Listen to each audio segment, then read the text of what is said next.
What up, gamers? I'm Aaron. In the eyes of the guy who just declined you to plus 11 pumpers only, the meta is all that matters. But that guy doesn't even know how to spell the word meta, let alone understand how this one works. So today, we're going to go over the entirety of the 11.2 meta, and I'll make sure you leave this video with a good grasp of what's good and why. Alright, so let's start with the tank meta. Now, this season's tank meta is a giant middle finger to all the Redditors who have said that Vengeance Demon Hunter is going to be meta until the end of time. Now, unfortunately, we're still in the middle of a tanking shortage, so realistically for most groups, the best tank is going to be whichever one queues up first before 90% of your party realizes that they don't actually care that much and just goes to play a different game. But if you want to make sure you've got the absolute best tank, well, there's pretty much three in the running. The first one I want to talk about is Protection Warrior. Now, Protection Warrior was already pretty well regarded last season, where it was known for doing crazy high damage. But unfortunately, the Prot Warrior centric comps couldn't really keep up with the Vengeance ones, and it really struggled on a couple of the bosses, especially the ones that did damage over time effects. Well, this season, Warrior has come up big after its changes. Its self-healing is massively increased. It still does crazy passive damage, but now it's sort of the brick wall that you want to imagine when you think Protection Warrior. And on top of all of that, it brings Battle Shout. Now, it's incredibly important to acknowledge when you're talking about any character in comps, but especially the tank and healer, is what kind of raid buffs are they bringing to the table? Now, Battle Shout doesn't really do anything for casters, but beyond that, it's pretty generally applicable. I mean, I don't want to spoil the DPS meta, but it's safe to say that Battle Shout is going to be giving about 5% damage to some of the best classes in the game right now. So between that, and the sort of general ease of playing Prot Warrior compared to some of the other tanks we're going to talk about, means that I would say Prot Warrior is probably the safe pick for about 90% of all tanks. So if you're thinking about playing one or inviting one to your key, you pretty much can't go wrong with it. The second tank we're going to talk about here is actually Brewmaster Monk. Now, going into this season, Brewmaster looked sort of poised to take over the meta. I mean, we witnessed the Porcy team coming within like 30 IO of the actual God comp, and when you combine that with the fact that melee comps are generally a lot easier to play, it was a pretty safe bet that playing a Brewmaster would probably be the pick for almost anybody this season. Well, Brew is looking quite beefy. Not quite to the level that Prot Warrior is, but it's generally enough for most things. I mean, there are a couple packs where you'll get pushed to your absolute limit, like, the Stoneborn after Halkias, but if you're a good player, you'll, scrape by. Brewmaster has also got pretty similar utility to Warriors in terms of, just sheer quantity. They've also got a couple special tricks up their sleeve, They can enable some skips through Paralysis Ring of Peace, and they can clash stubborn mobs into the pack. Another great advantage of these guys is the fact that both of their hero talents are perfectly viable, and you can change up which one you play based on the sort of damage composition of your other party members. The main differentiator here between if you're going to want to play a Prot Warrior or a Brewmaster Monk, again, is going to come down to the raid buff.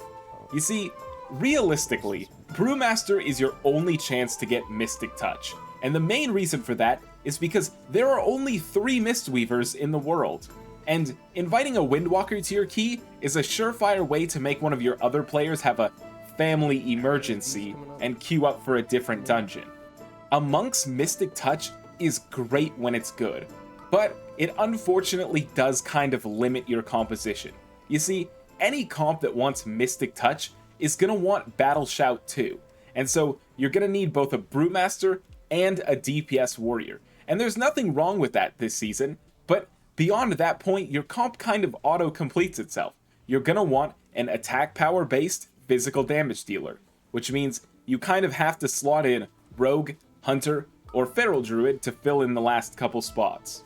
So Brewmaster absolutely can make some very powerful comps, but they're not as versatile as a Protection Warrior, which is still going to buff things like, Frost Death Knight, Havoc Demon Hunter, and any other sort of magic damage melee class. But if you're comfortable operating within the confines of what Brewmaster is good with, then it really is great. So anyway, the third tank that I would like to talk about is actually Protection Paladin, and despite the deep hatred that I have for all Paladin players, I can't really deny that Prot is an amazing tank right now. We just talked about raid buffs quite a bit.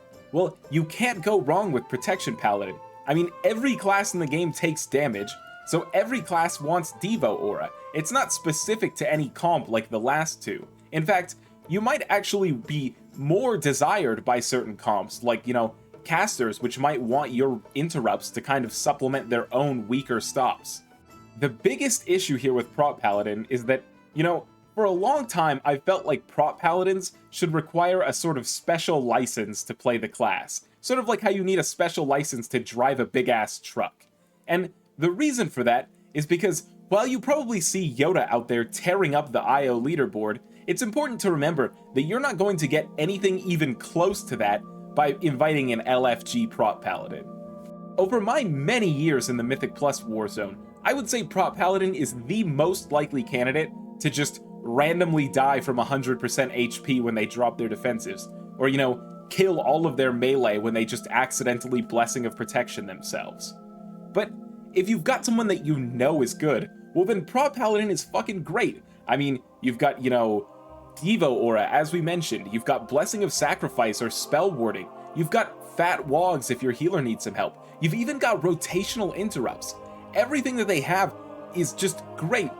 But the thing is that you're going to need to have someone who plays enough keys well enough that they understand where their limits are, and then understand where they can push those limits to be more useful to their team comp. So those are pretty much the meta tanks right now, and I'd like to give a couple of honorable mentions to every other tank. You see, pretty much any tank will get you to at least title level keys, assuming that you're willing to put in the work to understand the changes they need to make to the dungeon. Bear is tanky as hell, it does pretty good damage. Vengeance is still perfectly servable.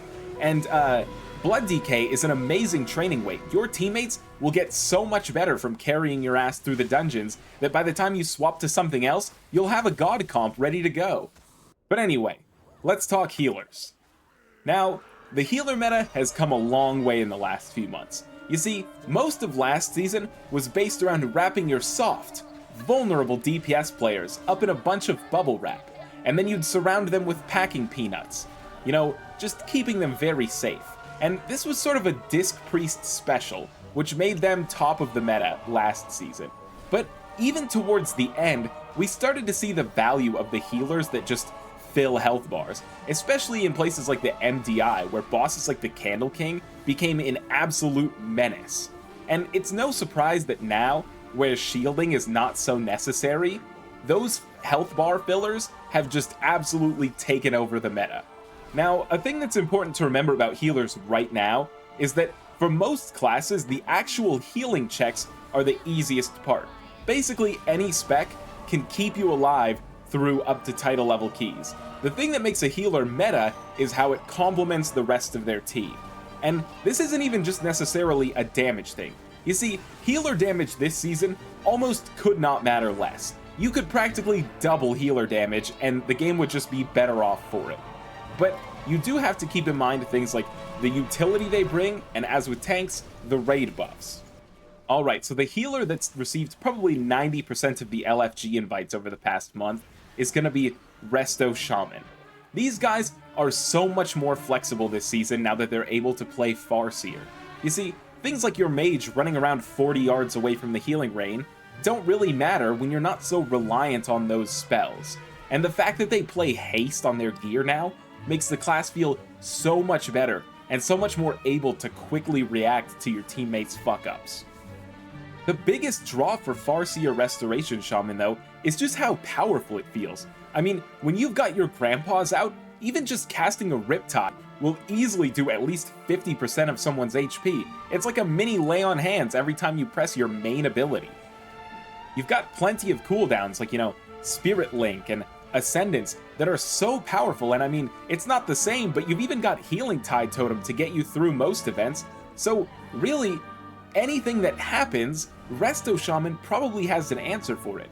They even synergize great with the meta tanks right now. I mean, for pretty much anyone we listed, an Earth Shield and a Riptide will get them through 90% of anything they'll be facing. If all of that wasn't enough, Resto Shaman has a 12-second kick cooldown, so they can also contribute an insane amount to making sure that your teammates aren't getting nuclear blasted by casts every 5 seconds in Halls of Atonement. Resto Shaman is pretty much never a bad choice. The only things they really lack would be, a low cooldown single target external. They'd have to use Spirit Link, which unfortunately you can't just throw around in the same way, and they don't have a battle res. But we can take this back to our little raid buff discussion, and, Shaman's Sky Fury just absolutely bangs. Most people associate this with the Wind Fury buff, but the Mastery portion of it is actually somehow even stronger. Any single DPS player in your team probably gets more absolute damage value from Sky Fury than pretty much anything else, especially if they're melee. One of the biggest reasons that Resto is meta is because it's seen as the best way to get the Sky Fury buff specifically. Even if your Shaman practically never casts a damage button, just the contribution of this buff is almost enough to warrant them by itself. If you didn't want to play a Resto Shaman, you could get this just as well from an Elemental Shaman, which are currently doing absolutely great. Or, if you're feeling spicy, you can throw in an Enhance, but it's not quite as magical. Now, the other main contender in the healer meta right now is going to be the other Resto, Resto Druid. Now, like Shaman, these guys can do some absolutely crazy healing. And while their kick isn't 12 seconds like Death Knights or Shamans, they do have a very powerful melee kick. So they're still really contributing in that department. Your tank is going to love the fact that Resto Druid brings Iron Bark. That can get them through some nasty trash packs. And your teammates that are playing DPS will also love it on the bosses where they run out of cooldowns.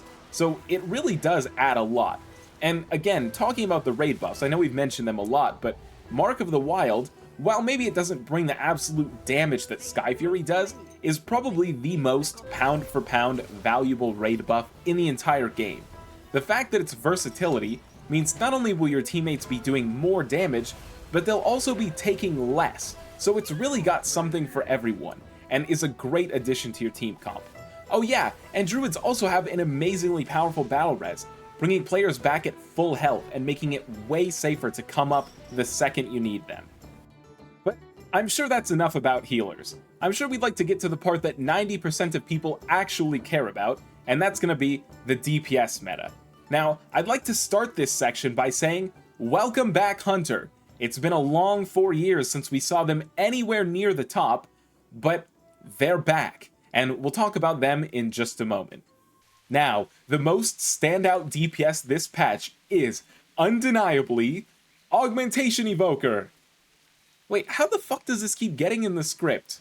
Alright, so the DPS meta in Season 3 is a lot different in terms of the classes you're going to see, but the idea is very similar to Season 2, in the sense that you're going to need at least one priority damage monster. This is how you avoid that awkward period where you've killed all the little ads, but the Shredder in Floodgate is still standing at 20% health and you've all just got to kind of stand around it awkwardly till it dies. Last season, this role was filled by the Arcane Mage, and this season, this role is still filled by the Arcane Mage. However, it plays a little differently this time around, and that's because Arcane has now switched to Sun Fury rather than Spellslinger. The change here is that now a smaller percentage of their total casts are funnel damage. However, their single target is still incredibly high, and their execute is ridiculously powerful. So, Arcane Mage is still one of the best priority damage specs in the game, and it provides 5% main stat to your healer and any other casters you might have brought.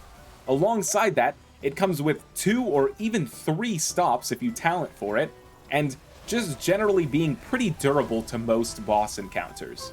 But if you don't have access to a mage, don't worry, because there are plenty of other specs this season that can step right up to the plate. And if you hate Arcane, Mage is still somewhat viable. I mean, Frost can put up good numbers, but its damage profile just isn't quite as useful. And Fire takes that to the extreme. Fire is capable of some very high overall numbers, but it loses so much single target damage that it ends up being a sort of liability to your dungeon anyway. So now that we understand that we're going to want at least one Prio machine and a couple patters, we can talk about Hunter. Now, Hunter at the start of this season was getting tons of play in the Marksman spec.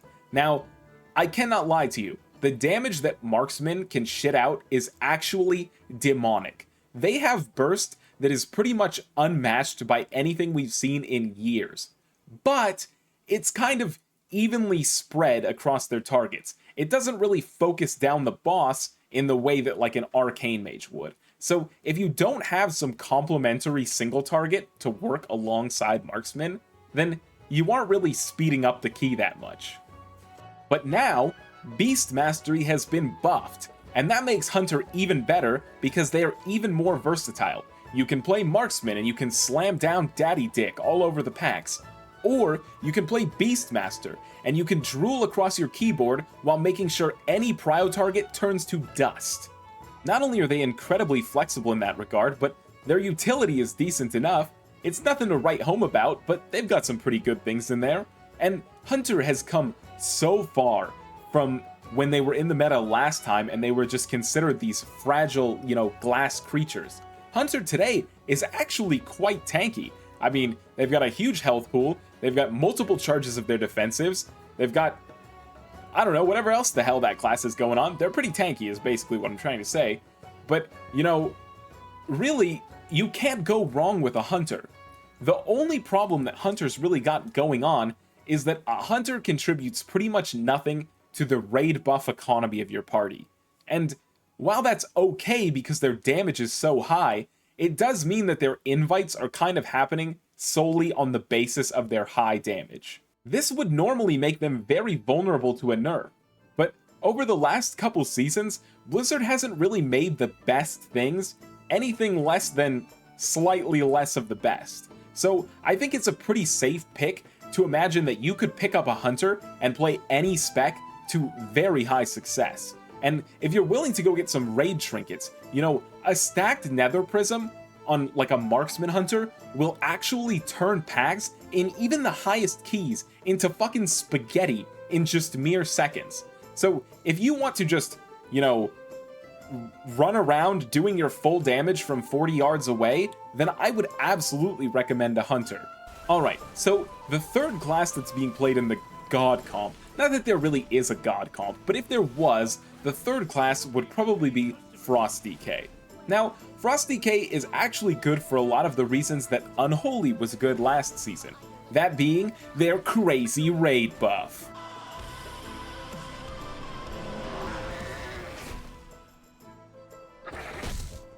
For real though, Grip is actually so much more useful in keys than it is in raid. It can enable, gathering packs. You can use it as CC, it stops tons of casts, and it can even pull mobs out of certain dashes if they have one. On top of all that, they are, as usual, a completely indestructible DPS class. Anything that is killing a Death Knight would have killed someone else 3 times over. Just having one of these guys in your group makes everyone so much tankier, because not only can they immune certain mechanics, making it completely free, but they've also got their new unnerfed AMZ, and they've also got some of the best DPS profiles of the entire season. I mean, similarly to Hunter, they can run Nether Prism to just do ridiculous on-demand burst and turn 1, 2, 5, 20 targets into pink mist instantly. It's beautiful. They've also got some really decent single target damage, so all around, Frost Death Knight is a great pick for your team. Even Unholy, while it's not cranking in the exact same way and in all the same situations, it does bring the same utility. It does still make your team so much more tankier for just existing, so you can't really go wrong with it. Now, also timing some of the highest keys of the season is actually Elemental Shaman. This is another spec that it's been quite a while since we've seen, and Shaman at the moment is just a great thing to have on your team. We talked about Sky Fury earlier. If you're not getting it from a Resto Shaman, you'd fucking love to have it from an Elemental Shaman. Elemental is capable of probably some of the most absurd overall damage that you've ever seen, and it has access to so many utility totems that most people associate with just Resto. You know, if you're getting fucked up by poisons in Arakara, Elemental can poison cleansing totem. You know, they've got Wind Rush. You know, anything that you might need, they bring it, assuming it is, you know, Shaman class utility. The biggest downsides to this class might be the amount of defensives they have. You can absolutely make it work with them, but if you've got too many classes with low defensives, you might start having some problems. Elemental does also have quite a long cooldown for Ascendance, so if you're hanging around in lower keys, you might not really have a great time with them, as they will probably just overkill whatever they pop cooldowns on, and then it'll be a couple packs before they've got damage again. But if you're in higher keys or you're willing to play around the power of Ascendance, then Shaman will absolutely never disappoint you in terms of just how much they provide to a team. So while those are the classes you'll be seeing in a lot of the highest keys, it's important to appreciate just how deep the meta actually is this season. A great example of that is actually Prot Warrior. That's right, the class that Redditors have told you would never be good until they unnerf Meat Cleaver is actually an insane damage powerhouse this season. But how did this happen? Well, the answer to that is that two things that are great for Fury have happened at the exact same time. The first one being that their single target damage is actually super strong. Now, their single target damage is what they're cleaving, so the better their single target, the better their AoE. And the second is changes that have allowed them to run the Slayer talent. So now, they've not only got uncapped Blade Storm, but they're also constantly proccing their Reap the Storm effect, which, while it isn't maybe enough to completely decimate packs on their own, it works so well to supplement their already strong 5-target cleave and turn this into a class that is providing both great boss damage and working through some great overall on any pack in the game. It also, if its own damage wasn't enough, it brings Battle Shout, so any other attack power class you're playing is 5% stronger just for being in the same party. And if all of that is not enough, Warrior is fucking tanky, and it does not get enough credit for that. You know, if shit is just hitting the fan, they can defensive stance. But even if they don't do that, they have two two-handers worth of health points. They've got Spell Reflect on a 25% cooldown, or 25 second, and they get 10% damage reduction just for being enraged. How often are they enraged? All the fucking time. If you have ever wanted to play Fury Warrior, now is the time. And please, just be hoping that you get to keep so many of these effects moving forward into Midnight. This meta is also one of the first times in a long time where you see a Druid queue up and you just hope that it is Feral. You see, Feral Druid is where any Brewmaster comp is going to want their Mark of the Wild. They've got all the stops of a Druid, they come with Innervate, they can Nature's Vigil to keep the group alive through some crazy heal checks, and, you know, beyond that, I'm not gonna lie, it wouldn't be fair of me to pretend I understand what Feral does. I leave that to the people who have only played Feral for 20 years and know everything about it. I will just tell you that it does a very good overall, and it will be in very high demand for physical damage comps. But I don't want to downplay balance as a spec right now either. It's still very solid, just like it was last season, and it's a very viable choice in caster comps. Now, you're not going to get a ton of invites to groups with a Prot Warrior or a Brewmaster. Balance will probably see most of its play in groups with Paladin tanks that can kind of carry the interrupt load, and working with other casters like mages that will kind of synergize and want to burst big pulls alongside you. Following that, this one isn't too popular at the moment, but I do think that Havoc Demon Hunter is actually an incredibly strong spec at the moment. They do a great job at filling the role of an Arcane Mage, bringing very strong funnel damage, and they have Chaos Brand, which is notoriously one of the absolute best DPS rate buffs. Nova. The unfortunate reason these don't seem to be as popular has a lot to do with sourcing a Bloodlust effect. Havoc has to contend with Mage's Time Warp, alongside the fact that they have an undeniably more useful toolkit. Although Havoc Demon Hunter, when you consider Chaos Brand as well, probably does bring more overall damage to a key, so if you can make it work, then it's absolutely a great choice. With the first edgy leatherware out of the way, we can now talk about Rogue. Now, Assassination Rogue got a ton of attention at the start of the season by doing damage that was pretty much unrivaled by any other class in the game. Now, that is no longer really the case, and their single target has been noticeably lagging behind for pretty much the entire season now. But if you've got something like an Arcane Mage and a Beast Mastery Hunter that will take care of any single target, then you could probably run Assassination to some reasonable success by just blasting packs. But if you don't have a comp like that, well, then you're going to probably want to get with the times and swap to Subtlety. Now, Subtlety is great right now. It brings a ton of very useful damage. It's got good prio, and it's got pretty solid AoE as well.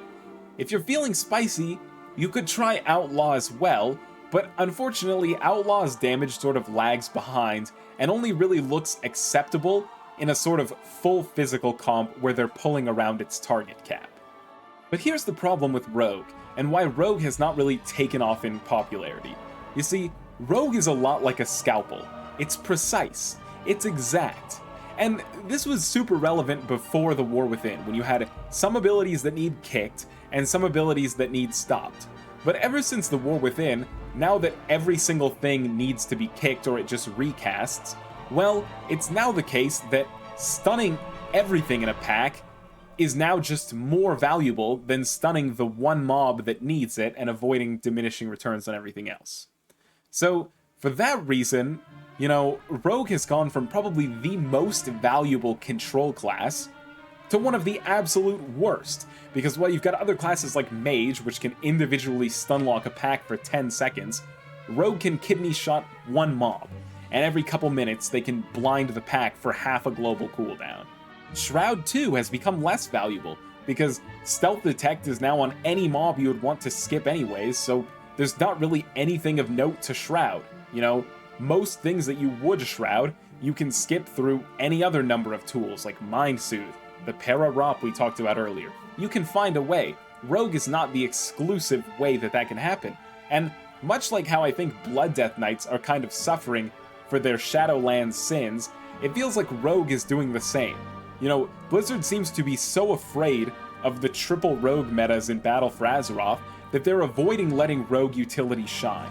So that's probably something that they'll have to contend with in Midnight if we want this class to go from being a sort of dark horse powerhouse into more of a staple carry in any meta. So, with all of those out of the way, I do want to quickly go over some honorable mentions, much like with the tank. I wouldn't necessarily call any of these meta, but they are valuable a little bit in their own way. The first one, Warlock, is very unpopular as usual, but just like last season, there are some places it can shine. There are certain dungeons where multiple of the specs can pop off, and, you know, they do kind of have some utility in the form of health stones and occasionally a gateway, but they're kind of in the similar spot as Hunter for the most part, where they're brought solely off of their damage. So if you know a guy who cranks, or, you know, if you don't have anybody better, well then, in the right conditions, Warlock can absolutely fill that spot. Now the second honorable mention is Ret Paladin. Wow, Ret Paladin showing up on a Mythic Plus meta list? The Retribution Paladin, the most popular spec in the game, Lightbringer, Slayer of Undead, are they finally good? Well, no. Actually, their damage in high keys is quite shit.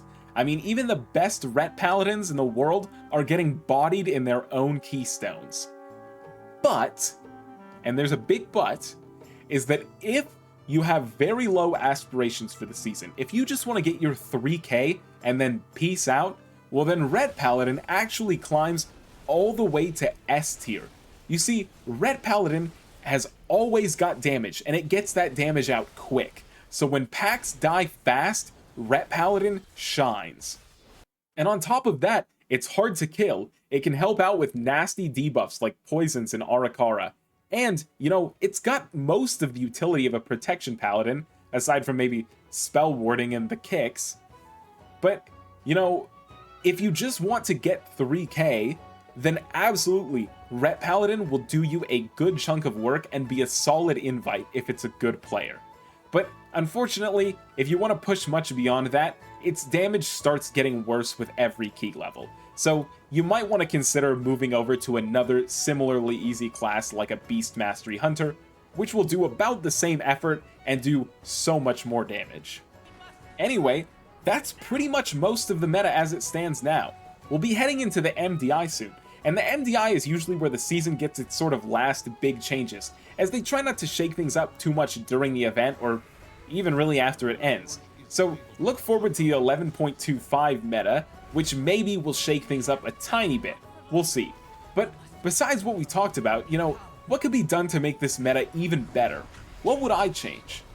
Well, while I do think there's a pretty wide meta, there's absolutely some things that can be done.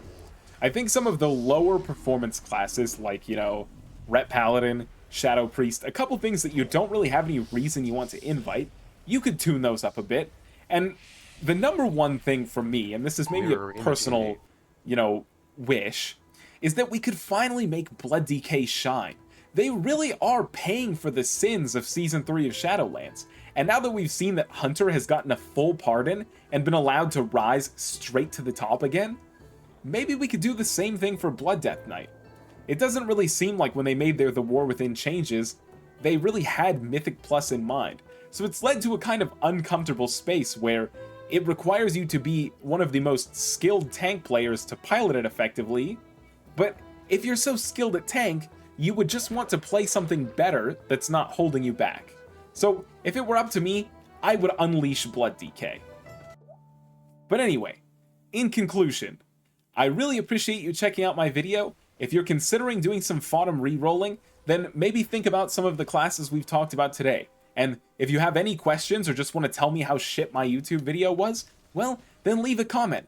I read all of them, and I would love to have your praise, abuse, or just talk about whatever the hell you want. Regardless, my name is Aaron. Thanks so much for your time, and I hope to see you around. Peace.